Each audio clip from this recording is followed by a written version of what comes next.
Hello and welcome to Connect and Collaborate. I'm Alex Hopkins, your on-air producer, and I am excited to introduce our guest to you today. But before I do that, I'm going to ask our audience to please check out cobrt.com. Be sure to sign up for our newsletter. Check out our events page. We have tons of events coming up. Particularly, we have one on cybersecurity that's coming up Tuesday, October 30th. That is $20 on Eventbrite if you would like to join us 7 a.m. at History, Colorado with CSU Global. But we're going to go ahead and get started with today's show. So I have in studio with me Marc Neely. He is CEO, employer, and individual at UnitedHealthcare of Colorado and Wyoming. How are you doing, Marc? Doing well. Thanks for having us, Alex. Absolutely. And I also have Rob Rush. He is Vice President, Network Management with Mountain States. How is it going this morning? It's going great. Thank you for inviting us, and I'm delighted to be here. Absolutely. So we are talking healthcare, obviously, if it wasn't apparent with the UnitedHealthcare title in there. And so I would like to just jump right into our conversation here, and we're going to talk about value-based care and value-based contracting and why it should matter to patients and healthcare consumers.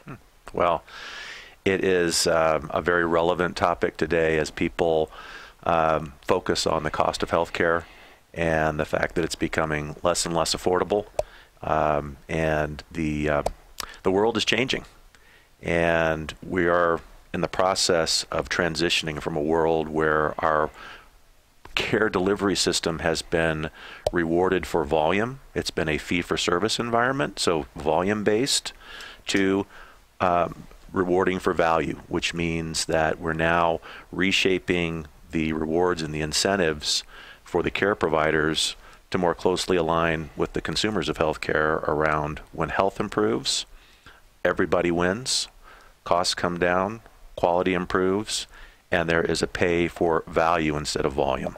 So that's the kind of the broad strokes on what's going on today. Lovely. Thoughts on that? Yeah, it's really paying on outcomes. So if you think about it, one of the things you'll hear is the triple aim of healthcare. And I don't know if that's a familiar term to you or any of the listeners. It is not. I would love an explanation. Yeah, so the triple aim is, and I'm actually going to take it to the quadruple aim. So the original intent was, how do we create a better experience for the patient? How do we improve the quality of care? And how do we reduce the cost? That was the triple aim. That was the three. What was missing from that equation was how satisfied were the providers of care? And so as we've moved into that quadruple aim, we still kept the three, but added that because now the focus is on the people that are doing the work, and how do we make it easier for them, if at all possible. Right. Lovely. Well, before we continue on with more conversation, I forgot to ask you gentlemen your backgrounds and why you're such experts on this. So Marc, we'll start here with you. Sure. Well, this is my 31st year in this crazy healthcare world. It's been a terrific experience, and my background has really been working in sales and client management leadership roles over the last 30 years, and transitioning into this role over the last approximately a year to really manage the Colorado and Wyoming operations for our commercial employers. So that's kind of my background. I've been in Colorado now for 22 years. Okay. So you're still not a native, though. I know. They won't give you that title. I went to high school here, and I went to college up in Boulder, so I'm close. Yeah. Well, and in 31 years, I'm sure you've seen the system change quite a bit. Yeah, it has really changed significantly, and I would consider the state that we're in today one of urgency, of restlessness, and a recognition that the stakes are really high right now relative to how we satisfy consumers, businesses around the offering of healthcare, the status of health for the people that we serve. And I think there's some really positive things that are going on.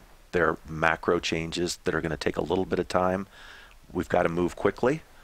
But a real transition. We talked about value-based care and the relationships between payers, what we do, the insurance carriers, as well as the providers, partnering and putting the consumer squarely in the middle of how we're designing and thinking about what we do going forward, particularly with a bias toward the millennials who are thinking differently about what is healthcare, how do I consume it. I want it now, I want it conveniently. I'd like something that's mobile. When I want to see a provider, I'd like to be able to get in same day, next day. And so we're really having some exciting conversations with our clinical and care provider partners about the new world right now. Oh, I like that. You're speaking my language. I like that. And Rob, please tell us your background. Yeah, mine is a bit varied. I started out in healthcare early 1980s as a paramedic. Really liked it, so I went back to school, became a RN, and I spent 17 years in emergency medicine. So in a variety of roles, but mostly focused around trauma and education. And through an interesting twist of fate, because I was doing a lot of quality improvement initiatives, I got invited to join the hospital administration. So I got a chance to start building systems of care, which is really what I was interested in. So I went from being able to take care of people like 1 at a time or 2 at a time to 7 at a time to suddenly in thousands, then tens of thousands. And as my career has progressed, and someone asked me, what do you want to do with the rest of your life? And I said, I want to build systems of care for millions of people. And through an interesting twist of fate, got a call from a colleague of mine at United and said, what are you doing? And I said, at the time, I had taken some time off in between roles. And I said, I'm looking for a new opportunity. And so I joined the United team with the idea that I have a chance to transform healthcare. And that's really why I get up in the morning, because I never thought I would work for a healthcare insurer, frankly, because I was deeply involved in the hospital system. But what it's done is given me kind of a unique perspective from the provider, I'll put air quotes around that, provider side, and the health insurer side, to try to bring those two together and say the common interest that we have is the patient. So if that's the case, how do we take the massive resources that we have at United and use them in a different, more focused way to really facilitate that relationship and to push healthcare forward, make people a little uncomfortable in some respects because it's change. Mm-hmm. But at the end of that, the focus is always on how do we do it better for the patient. And so that's where we've started to line up with the provider community a lot differently than we had done in the past. Interesting. So yeah, this concept, and I'm sure you are both well aware of that sometimes insurance doesn't get the best reputation, right? And I'm sure you've heard many arguments as to why that's the case for some people. But you are focusing now, you're working with providers, right? And it's more closely aligned relationship across the board. How has that transition been going for you, and what positive feedback are you getting? Sure. Wow. Well, we humbly accept the reality of what we hear back from the consumers and the markets that we serve, that if you think about a trust scale of 1 to 10, that your physician or your clinician is probably closer to 10, and we're a little further away from 10 in our world. However, in recognition of that, there are things that we do extremely well, and there are things that the care providers do extremely well. And I think what you're going to see from us going forward is something that allows that physician, that care provider relationship, a much more unimpeded direct relationship with us as kind of the intel inside in the background, doing what we do well to provide data, to provide resources to really help clinicians become even better clinicians in the 21st century.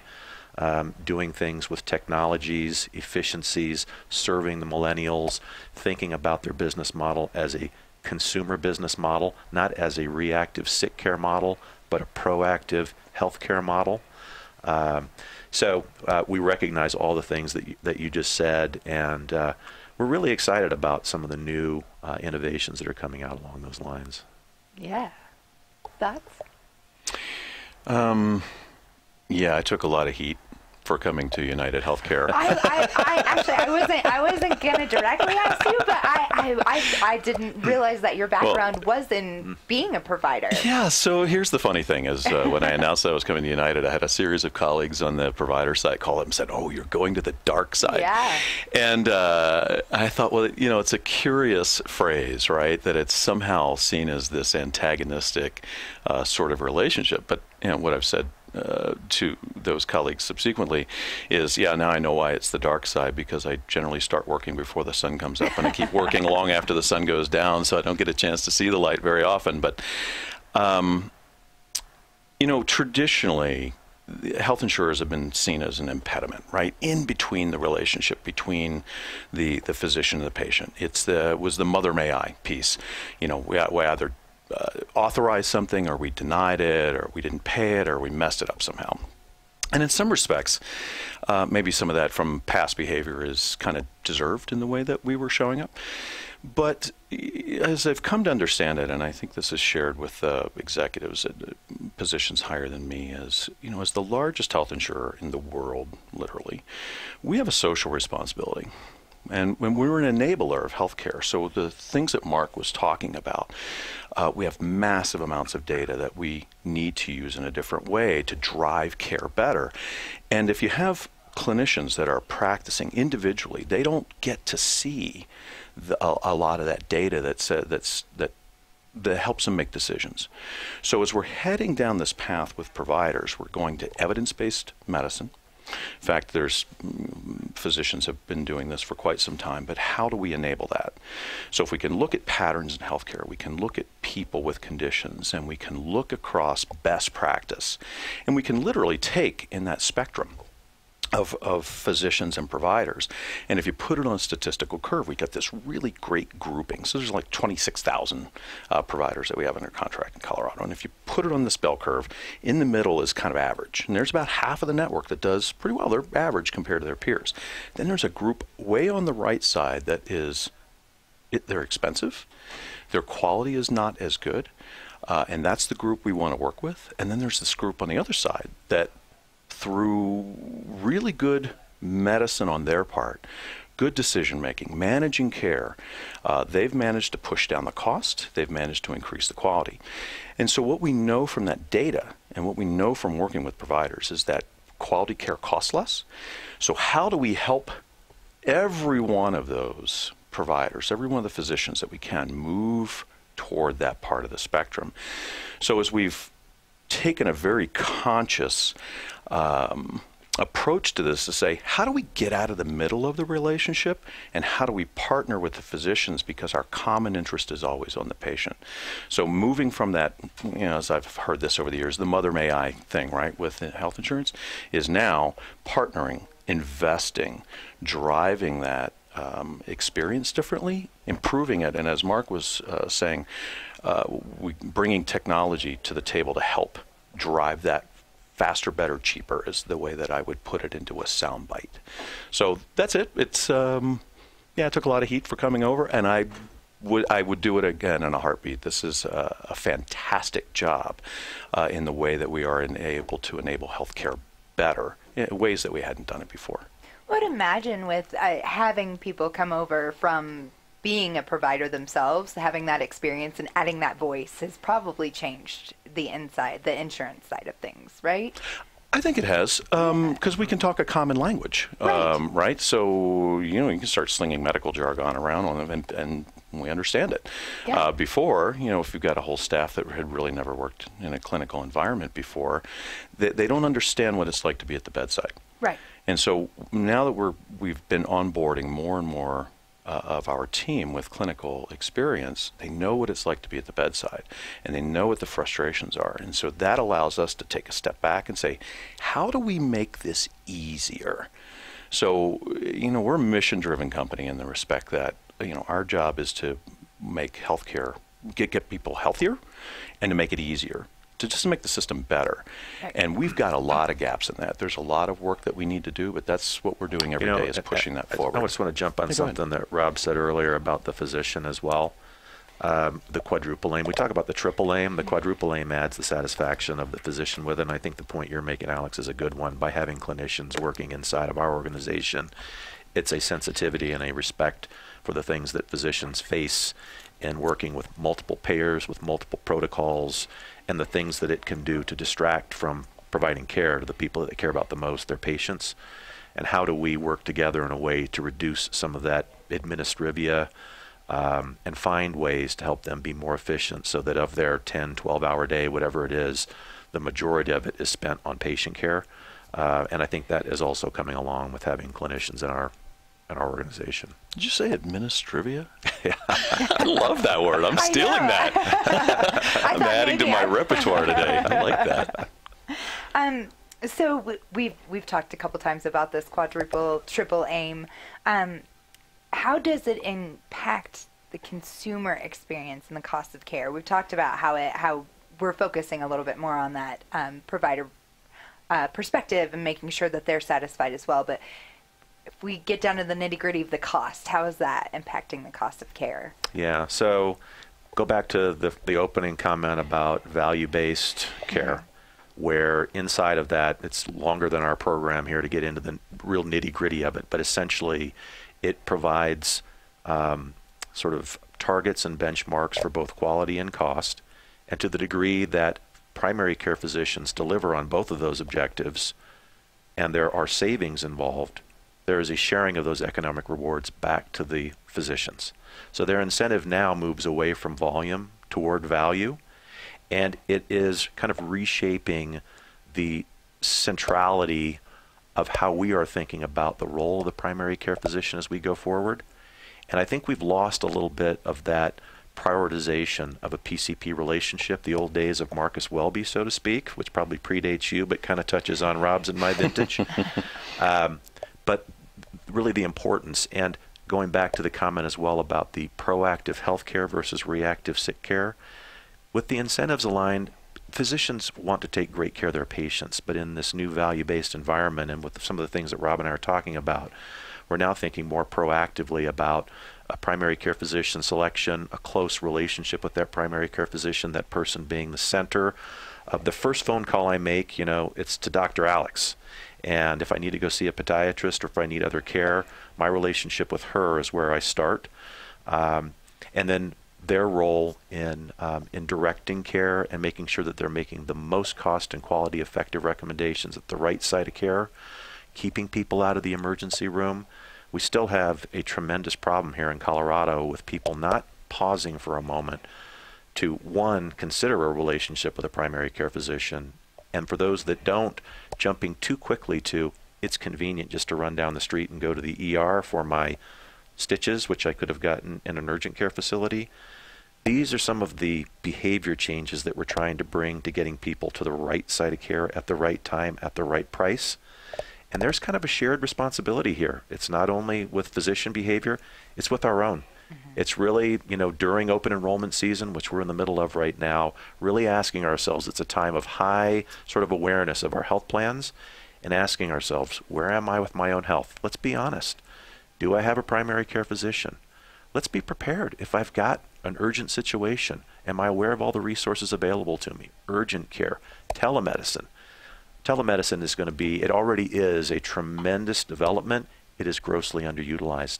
So we've got to continue to promote the use of convenient care, very effective care in your own home or maybe in the office with a phone.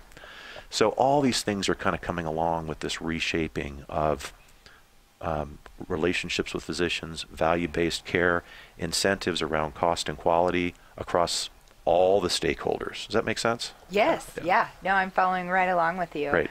And actually, the telemedicine has been my personal favorite. I was a flight attendant for a long time, and so when you have a cold, you can't fly.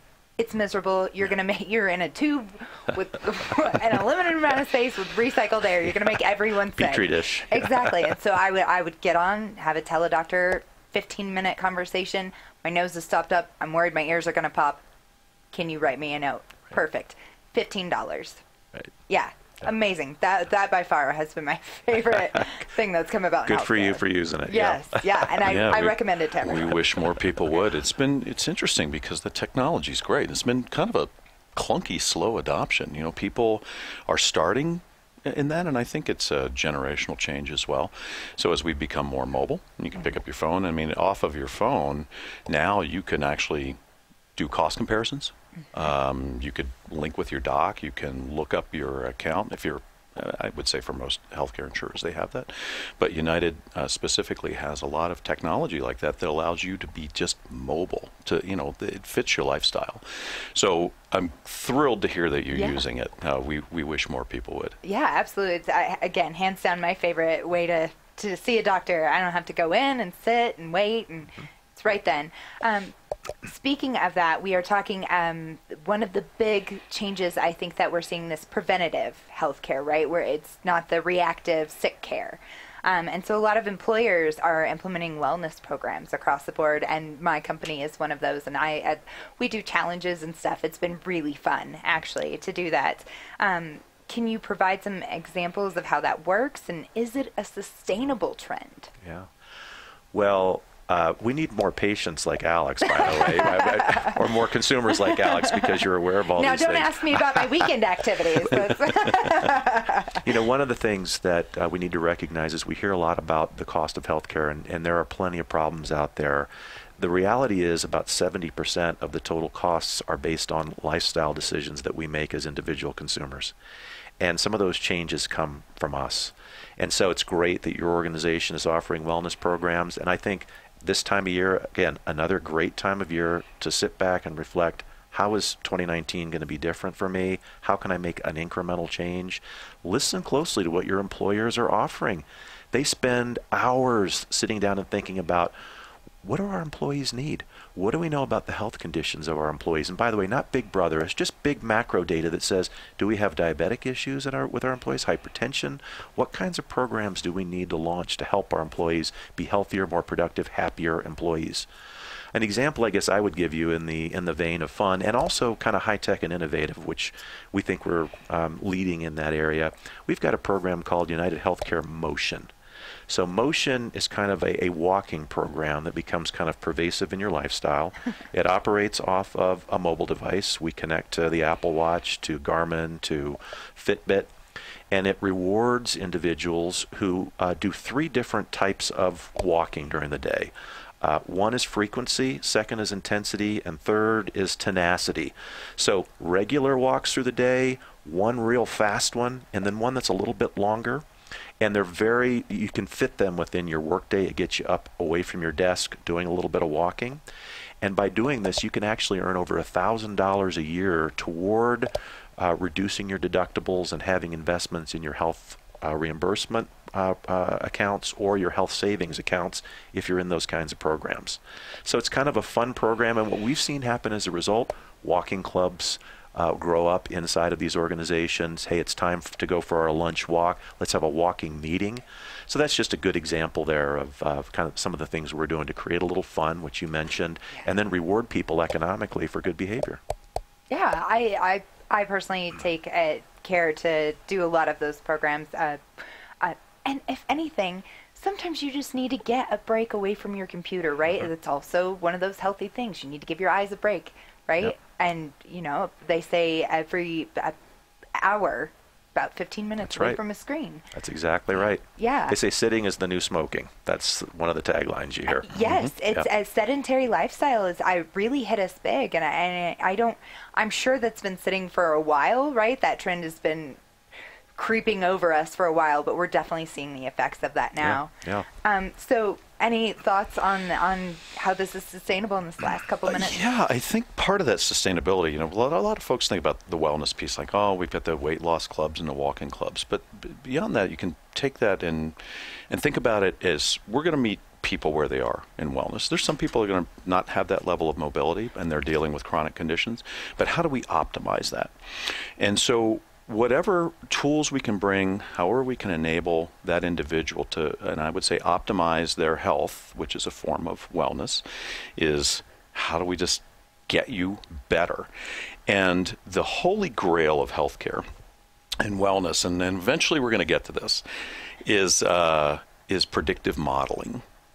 And in that, when you take just millions and millions of medical records and start running that through an artificial intelligence engine, at some point we're going to be able to go to people and say, hey, you've got these things, and in 5, 7, 10, 15, 20 years, your probability of getting X is this, but if you do this now, that will prevent it.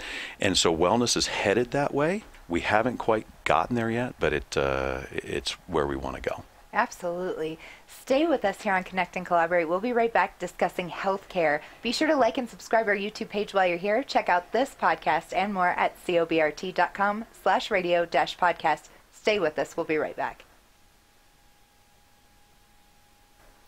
Welcome back to Connect and Collaborate. Once again, I'm Alex Hopkins, your on-air producer. Thank you so much for staying with us. We are talking healthcare with Marc Neely, CEO, employer, and individual of UnitedHealthcare of Colorado and Wyoming, and Rob Rush, Vice President, Network Management at Mountain States.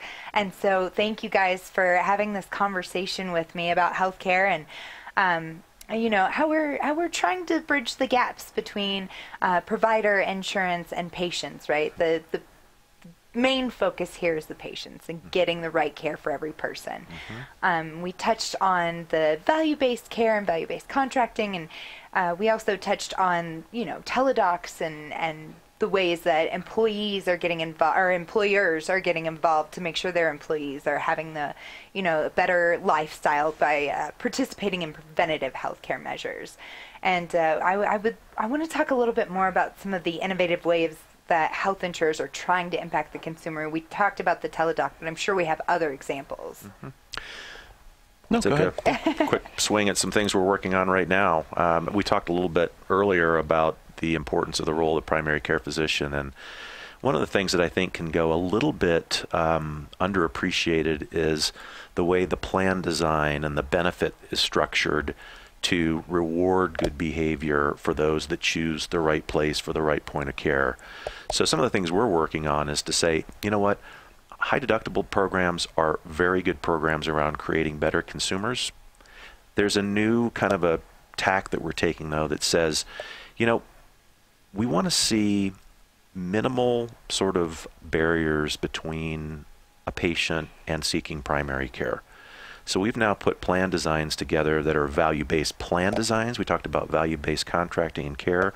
Value-based plan designs that say, if you seek care at a primary care physician's office, $0 copay. If you go to an urgent care center, $0 copay. If you seek care through telemedicine, $0 copay. If you seek care through an emergency room, there's going to be more sensitivity to the economics of that.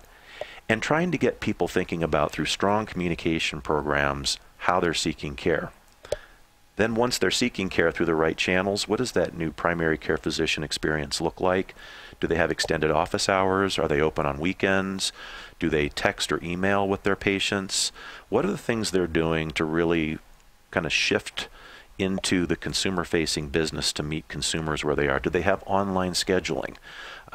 You know, we don't necessarily like to get on the phone these days. I've got 3 kids that love to text me. They're not phone people. They don't like to talk on the phone. They will literally ignore your call and then text you 2 seconds later. Yeah. So, you know, Within the same house, Right. from the basement. Yeah. And then embedding technology inside of our care provider partners' offices, where as they're having their visit with their patient, they can look at, from a prescribing standpoint, which drugs are covered, what are the cost of those drugs going to be, and to be able to make recommendations to their patient, which they can't today. Rob talked earlier about not being able to see data. 70% of the physicians don't know what the cost of the drugs are that they're prescribing to their patients. There's no transparency to that, even though they would like it. We're now putting technology inside of their offices to say, here are the different drugs. Same efficacy, it can be a variation of somewhere between $10 and many hundreds of dollars, which flows through directly to the patient. So those are the kinds of ways that we're weaving technology in and creating closer relationships with the care providers with the patient experience at the front of it. Awesome. Yeah. I like that. Yeah, he's talking about pre-check my script, which I get really excited about. Can I elaborate Sure. on that a little bit? One of the great things about that technology around the pharmacy component is that the physician can look up that drug, and it will tell the doc whether it's brand name or generic, the cost, and then when the consumer or the patient goes to the pharmacy to get it filled, exactly what it's going to cost them out of pocket. So there's no surprises. And I think about this now that I'm becoming a man of a certain age. I was pre-hypertensive. I went to my primary care doc, prescribed a medicine. I had no idea what it cost. I get to the pharmacy, it was $130, and I thought, well, I'm going to need a nitroglycerin on top of antihypertensive medicine.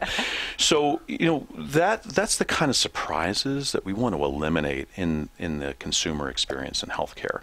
So, and we can take it a step further and say about we're thinking about the text messages around geofencing when you're looking for. Do you want to talk about that? Sure. Yeah. One of the other things we're doing is trying to create a more real-time informed consumer experience.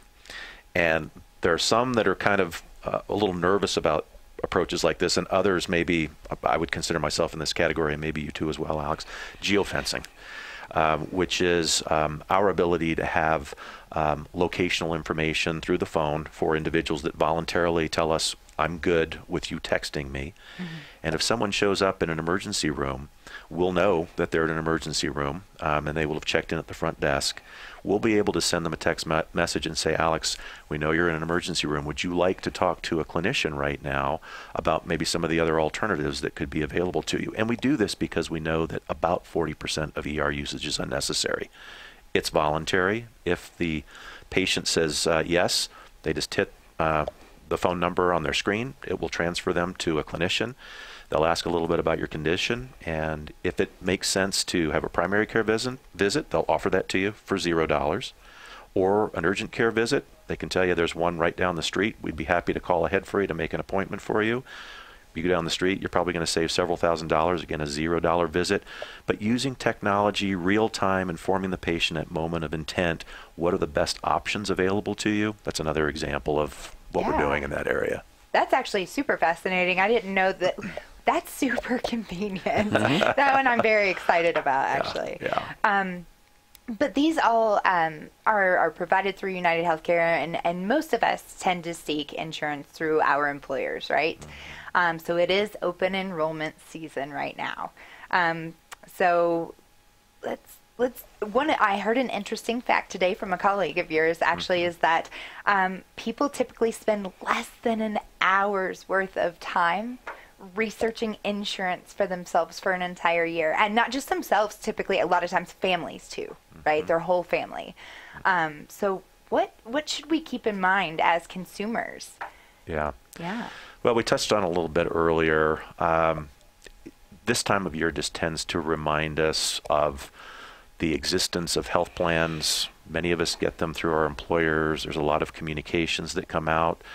And we recognize that there can tend to be a passivity that occurs during this time of year around making selections without a lot of research. And I would just be here today to really encourage people to listen very closely to what your employers are providing to you. It is an incredible benefit. It's the number 2 line item on every business's P&L.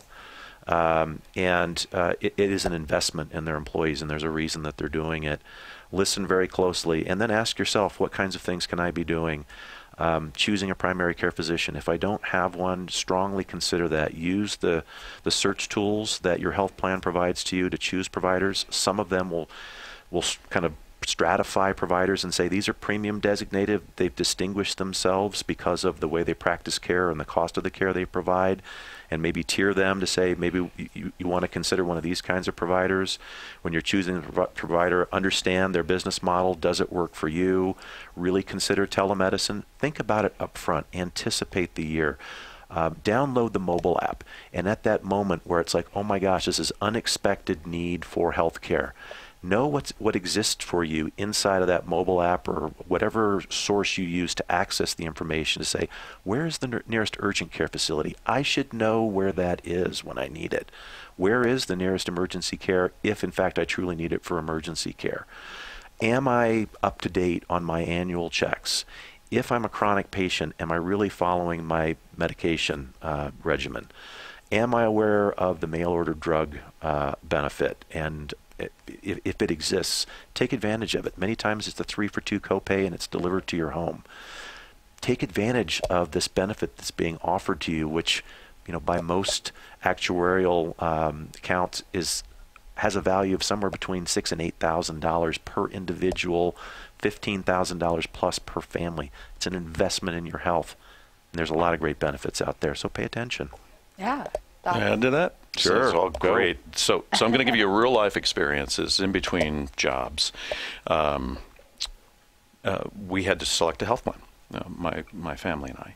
So my wife had coverage through her employer, and so they offered 3 different plans. And she was sitting there at her desk looking at this plan comparison, and it was like her eyes glazed over, and she got that 1,000-yard stare. And my advice to anyone is really, on top of everything that Marc has said, which is spot on, is just very simply do some quick math. And that quick math is there's a premium cost, right, the base, and the higher premium plans tend to cover a lot more things, so it's less out of your pocket. If your family's relatively healthy and you're going to use less health care, you can take a little more risk, so you can pay a little more out of your pocket if that's the case. But you've got to look at all of those costs. So look at the premium cost. Look at how much potentially you could be paying out of your pocket if you get sick. And people, I think where they get a little glazed over is in the co-insurance and deductible zone, right? They don't get that very well. But that co-insurance and the deductible is essentially what you're going to have to pay before your health insurance kicks in. So you've got to factor that in. Put on top of it, if you've got health conditions that you're managing, what is the pharmacy benefit that's in there? What is it going to cost you out of your pocket to keep your medications going? All of that, then you can get a reasonable idea of what is it going to cost you at the end of the year in total. And so essentially the more risk you take as an individual and paying more out of your pocket, the lower your premium is going to be.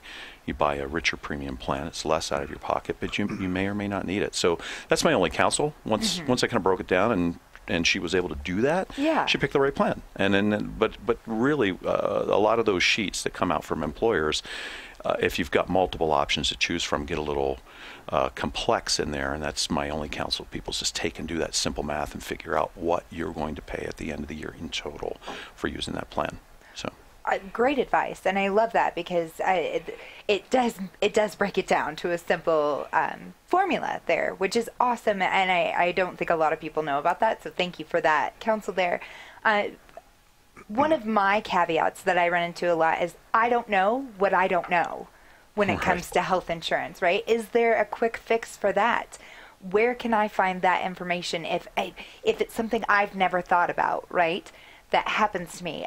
Say I don't know I have a pre-existing condition and I have to find information on that. Where's your quick search for that? Good question. I've been doing this so long that the quick search is kind of in here now. Well, we do have a website. We talked about it earlier, myuhc.com. I honestly, I think there's a number of great sites out there.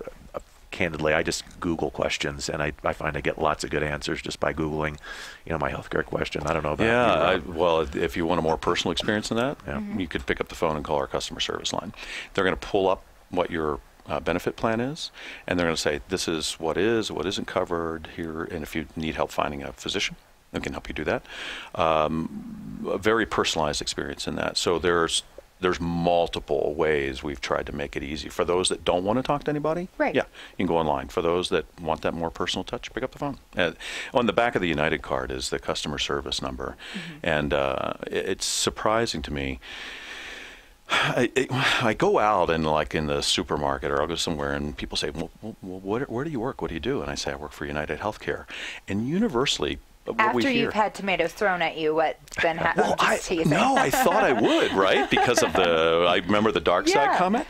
But what I've discovered is that, and it's just thrilling to me when I go out, universally, I have, in the 4 years that I've been with the organization now, I have yet to have someone that I've interacted with when I say I work for United to say, I can't stand United. They go, I love United. And I go, what do you love about it? They go, they take great care of me. I picked up the phone. I got what I needed. I got a doc. I got my questions answered. It's great. On the consumer-facing part of our company, I think we're doing a really good job of connecting that and getting those questions answered and making that a very personalized experience versus I think a lot of the health insurance carriers of the past were kind of like, here's your insurance and you're kind of on your own. No, we want to make that a very, very personal touch experience. Awesome. I love that. So how large is the United Healthcare's presence in Colorado then? Well, we are the market share leader. We've got 2,100 employees, and that work here in Colorado under the UnitedHealth Group, UnitedHealthcare umbrella. We serve a little over 1.3 million people in Colorado through our commercial business, which I'm involved with, as well as our Medicaid and Medicare businesses. And we've got a significant commitment to Colorado. Obviously, we work with some very large employers in Colorado and lots of smaller employers and individuals. And because of that, we spend a lot of time in the community. We work with employers that nonprofits and all different kinds of employers, and partner with them. We've got an event coming up in right after the Thanksgiving holiday where we're going to be providing winter coats to about 300 kids at a school down here in Denver as part of our kind of commitment to Colorado. So we're the market share leader. We've got a huge responsibility here, and we take it very seriously, and it's a real privilege to have been given that responsibility. That's awesome. And any thoughts on expanding in Colorado? Is that on the horizon at all? Can you talk about that? I should probably preface that. Well, organic expansion is always on our minds. So, and we have been growing year over year and expect to grow in 2019. So, organic growth of our existing businesses. And I will, reference, we did just make an acquisition last year of a health plan on the Western Slope called Rocky Mountain Health Plan, which is a very well-regarded organization, primarily serving the communities in Grand Junction and some of the mountain communities. So we did have some growth through acquisition. Beyond that, it's continuing to innovate in a way that the market tells us we're doing a good job and growing through our existing footprint, really. Nice. So I have to ask you this. Colorado is known as the fittest state in America, right? It's common fact Denver's one of the most fit cities in the states as well. How do we compare as far as statistics are concerned within the healthcare realm? How does Colorado compare to the rest of the nation? Do you see that spike very often? That is a really interesting dynamic in Colorado, and I'm sure Rob will have thoughts on this as well. While we are fit, we are in the top tercile, the top third in terms of cost nationally. We're about 17 to 18% above the average. So it's kind of counterintuitive. Okay. And we've had a little bit of deterioration in terms of the health of our kiddos. So while the health of the adult population is strong, we're slipping a little bit on childhood health. Oh. So, and I would also kind of carve out, when you think about health, think about it holistically, not just our physical health, but also our behavioral and emotional health. And we've got some real challenges with behavioral health in Colorado. In fact, Douglas County has one of the highest rates of teenage suicide in the nation, which is, again, counterintuitive. So there are lots of really good things going on in Colorado right now. There are some areas, though, that we need to continue to really work on because our cost profile doesn't necessarily match the fitness of our population, and I think behavioral is a place where you're going to see a lot more energy to get at that whole person health profile to help mitigate some of the costs that we're seeing right now. I don't know, yeah, you're absolutely spot on. You covered most everything. I do kind of want to follow this behavioral health piece a little bit because I find it fascinating. It's been it's been a question mark over my head for years. Coming from, I grew up on the East Coast, and there were community mental health centers. There was a lot of tax funding for the behavioral health system. What we know is that if you have a medical condition, and then the big medical term is comorbid condition in the mental health space. And in other words, if you've got, let's say, high blood pressure and your cholesterol's up, if you are also diagnosed with anxiety or depression, your healthcare spend in that medical realm is going to be about 43% higher. So we know that these coexisting conditions of behavioral health issues and medical issues we have to address, and we've traditionally done it in silos.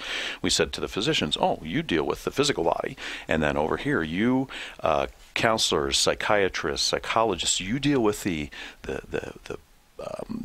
mental health component, if you will. What we're doing is bringing those disciplines together. And through the state of Colorado put about $65 million out as a grant called SIM, State Innovation Monies. And the idea is to how to integrate physical and behavioral health together. And it's been very successful. We've watched costs go down. We've watched quality go up. We've watched the people essentially get better, because now we're able to fund putting clinicians that deal with behavioral health issues into physician's office. So if the physician identifies the patient as depression, they can say, I want you to just see so-and-so, and here, walk down the hall, and now you've got somebody in the practice. So they don't have to leave and then come back and go through a million gyrations of how to get their needs met. It's really encouraging to me that we're doing that, and is that United is kind of leading that charge to make this happen. So I'm thrilled to see it. It's one of those reasons I start, and you can probably hear in my voice, I get passionate about it, because it's been that area of healthcare that we just didn't address very well, and with outcomes, as Marc was saying, is if you don't address it, high suicide, high cost, lower quality of life. We want to address that, and we're doing it. Wonderful. So, that is great to hear. One of my personal caveats in life is mental health. We have a hard stigma that we've got to get over with mental health, and to see that being included on the physical health side and being more inclusive with doctors and all in one area that you can see, and you don't have to, secretly go to another doctor and play it off. This is wonderful news, and for my world. So thank you very much for doing that. I appreciate that. We did touch again on our kids are falling a little bit behind. Tell me about UnitedHealthcare Children's Foundation. Is that tying in with that? What is this? In fact, it is. We are really, really proud of the UnitedHealthcare Children's Foundation, a very active group here in Colorado. We provide grants to children whose cost obligations aren't being completely met by their commercial health plans, and those grants are worth $5,000. We've given out roughly 250 of them over the last couple of years. And we just think it's so important to be thinking about the long-term implications of the health of our children, and to be investing early, giving them the access to the things that they need so that they develop healthy habits, have the kind of access that they need, and that will carry into life down the road. And the foundation, while it gives grants, there are many other things we do in the community. I talked about the coats for the kiddos sometime just after Thanksgiving. We're really focusing on social determinants of health these days. Housing, education, nutrition, transportation. These areas have direct implications for folks getting access to care and taking care of themselves, and there can be gaps there. And we are looking for ways to help support in those areas as well. Focusing on bicycle safety for the kiddos, giving bikes, giving them helmets, going in and doing road shows at schools with the Denver police to do riding lessons. All kinds of fun stuff to be doing there, of course, with the intent that good habits early. That's what we're really trying to get at. Oh, yeah. Yeah, and the Children's Foundation provides grants, especially for families in need. And that foundation, under United, as long as they're commercially insured, you can apply for a grant. And it doesn't matter which insurance carrier you might be covered under. So I can't remember how many. It was several hundred grants were issued in Colorado, and not all to United insured, but to people in need. So you apply for it. The typical grant somewhere around $5,000, with a maximum of around 10, but just to improve the quality of life in the community. So that's part of our mission, is like we said, basically making things better and getting people healthier.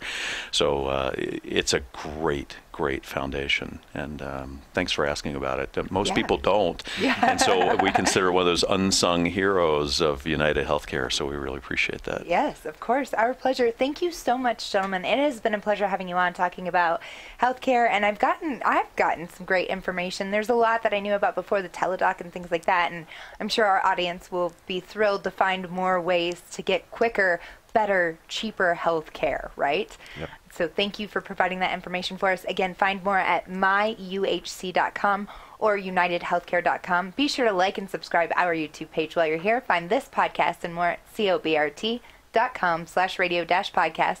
Be sure to sign up for our newsletter and check out our events page while you're there. Have a wonderful day. Thank you so much. Thank you. Thanks for having us.